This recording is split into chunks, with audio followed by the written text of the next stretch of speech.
Nicholas here with Sigma World, and I'm with Joerg Hofmann. He's with Melchers Law, and we are waiting on word of something very important in regards to iGaming legislation, licensing in Germany. What are we waiting on, sir? Thank you very much. Well, we are in the middle of a process where things change. First of all, coming to sports betting licenses, all these licenses were granted to operators back in 2020, and they will all be expiring by the end of this year, so they need to be renewed. The currently 34 sports betting operators, they all applied for an extension, for a renewal of their license, but none of these licenses has been extended so far. So it's going to be time, because there's only 6 weeks left and the year is over. In case they would not get the license, they would lose it, because they had to shut down all operations on 1st of January. And since there is some operators operating sports betting shops, maybe 1,000 or more, they also had to shut down these shops because the license is only valid if it will be renewed and extended. That's why there's some pressure and some discussions among the industry. There's talks with the regulators, and we have some issues with license conditions in the old and probably in the new license. There are license conditions, the ancillary conditions, who are really restrictive, and we can say there is a license condition which applies the standard deposit limit, which is just €1,000 per player per month.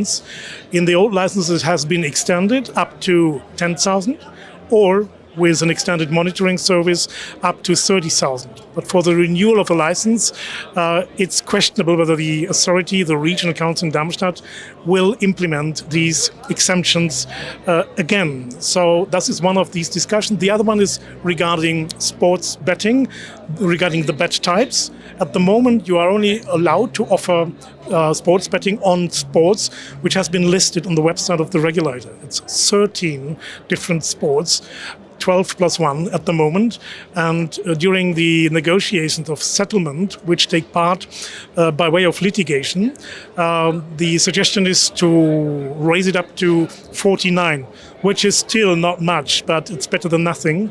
And today, I think it's the 15th of November, if I'm not mistaken, the so-called Gambling Committee, which is a group of regulators representing all German states, these are 16 states and 16 regulators, are meeting to seek if they can find approval on that draft settlement.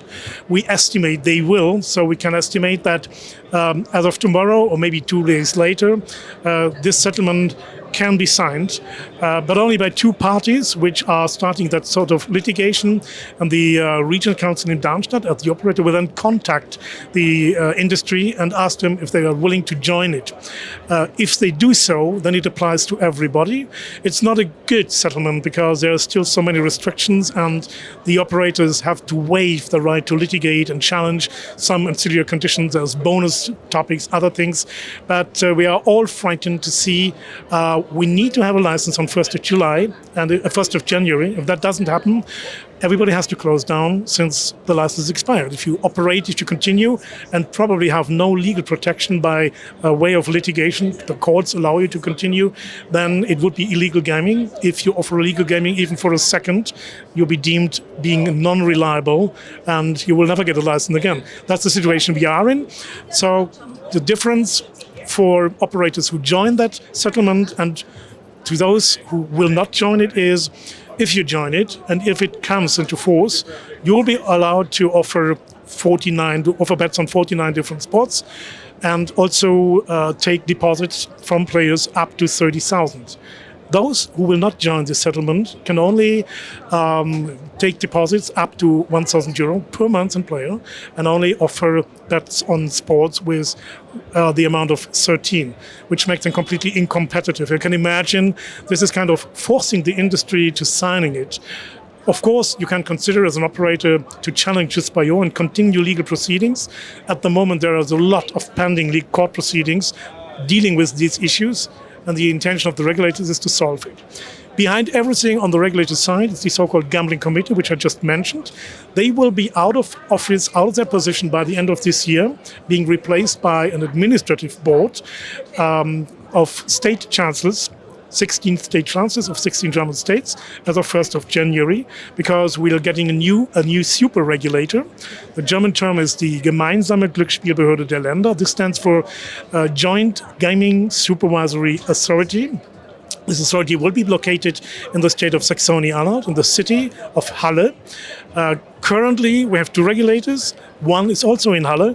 It's doing something interim-wise. It's the State Administrative Office, the Landesverwaltungsamt, conducting the licensing application regime for virtual slot machine license and online poker. Whereas the second regulator is the one in Darmstadt, the Regional Council, dealing with sports betting licenses, renewal of such licenses, and supervising that industry, but only up until the end of this year. Then it will be changed. And the super regulator has more power to make decisions, since currently the two regulators have only seek approval of everything that is important by the gambling committee. And that is also one of the reasons why this process of licensing takes so long. Usually you can consider it 3 months, and we expect this will be the case next year, because they worked hard in Halle to be familiar with that sort of regulation. But at the moment, even if the regulator says, thanks for your application, everything is fine, everything's clear, we want to grant your license, they have to bring this up to the regulators, the gambling committee, and then it can be postponed, delayed. It took about 1.5 years for many to be licensed. Currently, we have 14 license operators, meaning these are published on the whitelist, which is organized and published by that regulator. I would say there's another dozen of applications being approved. They have to submit a deposit limit. It's 5 million minimum, and then they will get the license automatically. And probably pending another 40, 50, no idea, which you can expect being licensed or applications revoked and rejected by, end of first quarter in 2023. For sports betting, it's very likely that all sports betting operators will get the license renewed, unless there is issues with reliability or it's a timing issue. Because for sports betting, what nobody had on the radar is the gambling committee may approve the licensing in mid-September. Now you have 2 weeks left, but you will only get your license once you have submitted that bank guarantee or a deposit in the amount of 5 million. And you can imagine not every bank is easily granting out that sort of bank guarantee. So they have to prepare this, and they have to know how high is the amount for my bank guarantee.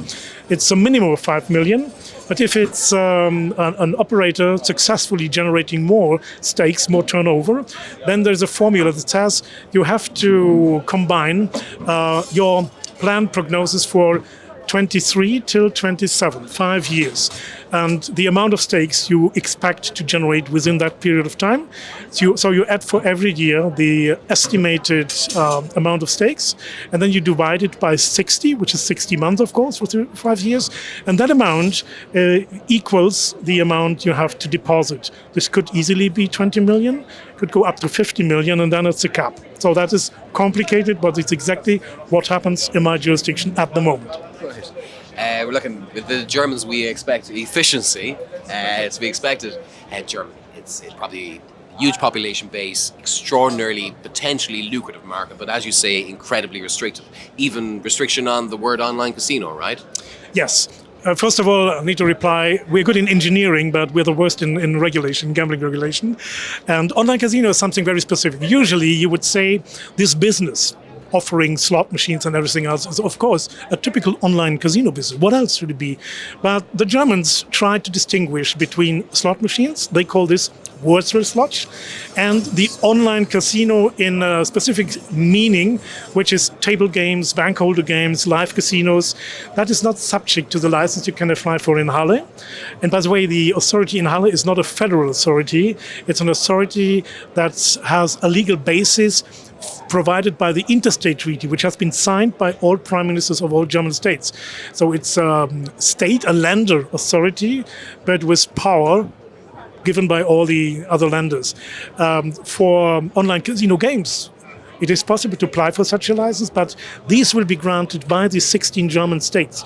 And the interstate treaty, the section 22C, you can read that up, is very interesting because it says those kind of licenses, the states can decide whether they want to grant this to a state-owned company. This would mean a monopoly, no private operator. And they can do so by just establishing a specific law saying this is state-owned business, or they can at the same time, if they want to, alternatively grant this to private operators by way of a tender. And then, interestingly, the amount of licenses available would be limited by the amount of bricks and mortar casino licenses in that particular state. So it would be 1 in Berlin, 3 in Hesse, maybe 5 in North Rhine-Westphalia. At the moment, we only know from 2 states in Germany, which is Schleswig-Holstein and North Rhine-Westphalia, who decided to grant this license to the private industry.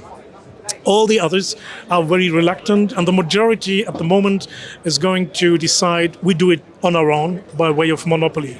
That is interesting because I learned when I studied the law, you can only justify a monopoly if it's for sure that it's only the state who can do better achieving the goals of protecting and whatever it is. But if the same law says it could do the state, but it could also do the private operator, so something is wrong with that. But we will see if it will be challenged or not.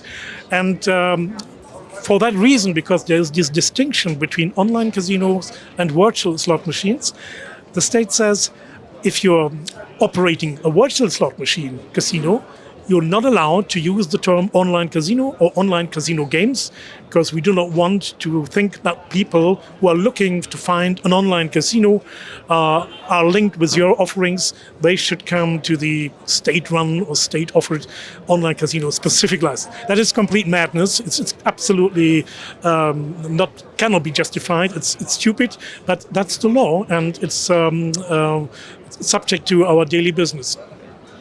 It does sound very difficult and indeed perhaps unfair, in particular if the licenses were issued in 2020. People have put a serious amount, your clients, they put a serious amount of investment into their business. Yes. They've been running the business, and now 5 to 6 weeks left. You've been 27 years in iGaming law, in the German iGaming law. Is this one of the most exciting, down-to-the-wire times that you've been involved with?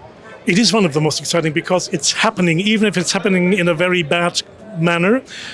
When I started in '95, my first client was a major bricks and mortar casino in Germany, and we were dealing with gaming levies and things like this. This is when I get my first access to the industry, to some other land-based casinos in Germany.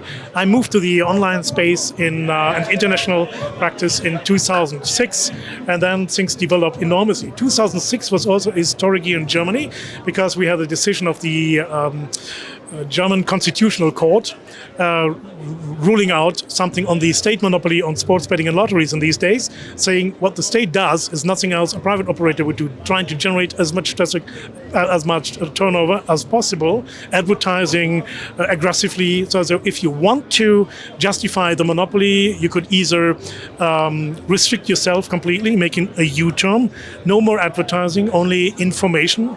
So information was the jackpot next Friday is 40 million. But I would call it advertising, but that's a different world. Later it's changed. The monopoly was limited to the lotteries, which is still the case. Sports betting, as you know, subject to regulation. They started and tried to offer first sports betting licenses in 2012. That was a tender limited to 20 licenses. It completely collapsed due to non-transparency, and infringement of European Union law. So it ended in 2014 without granting a single license. And then a few efforts were made to do it again. It happened in 2020. That's what it. But now we are in the middle of licensing. We have online casino type games being subject to licenses. I think the train has left the station. I think we have a lot of challenges in communicating with the regulators, but we will change things to the better because everybody has to access it. In the end, it counts.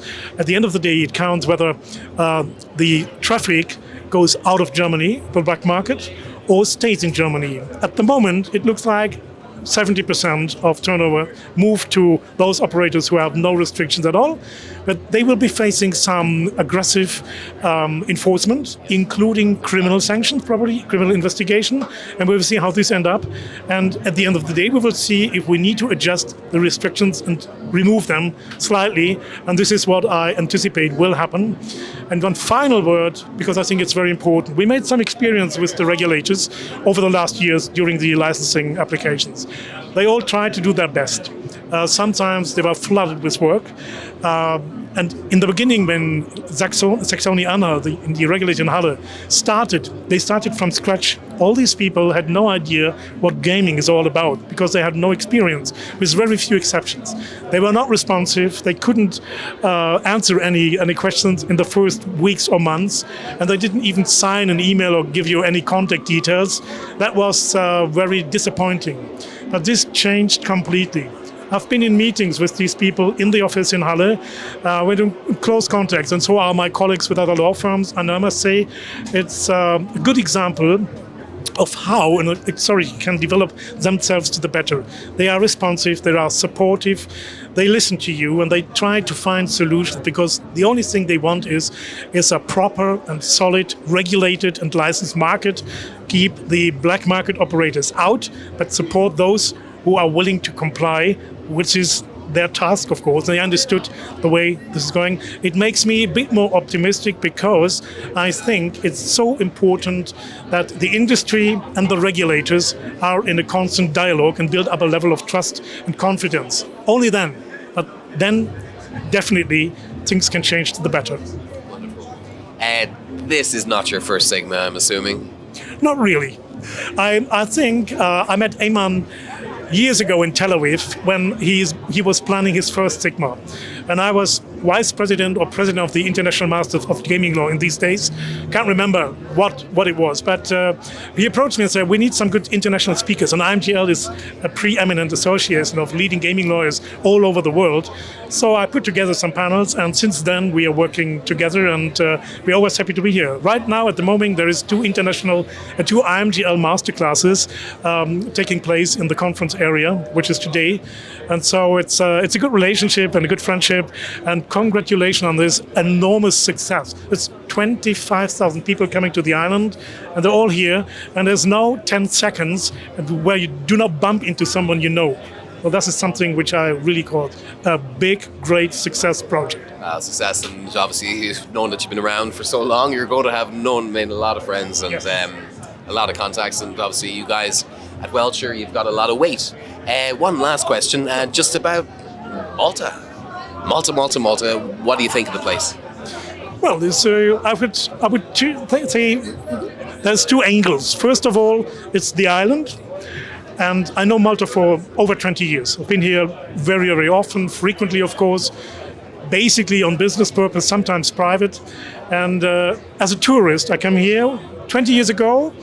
There was not really much which attracted me very well, but simply because I didn't know these hidden gems, these wonderful spots. Now I do, and so many things have developed. If you like to find a decent hotel room, you will get it.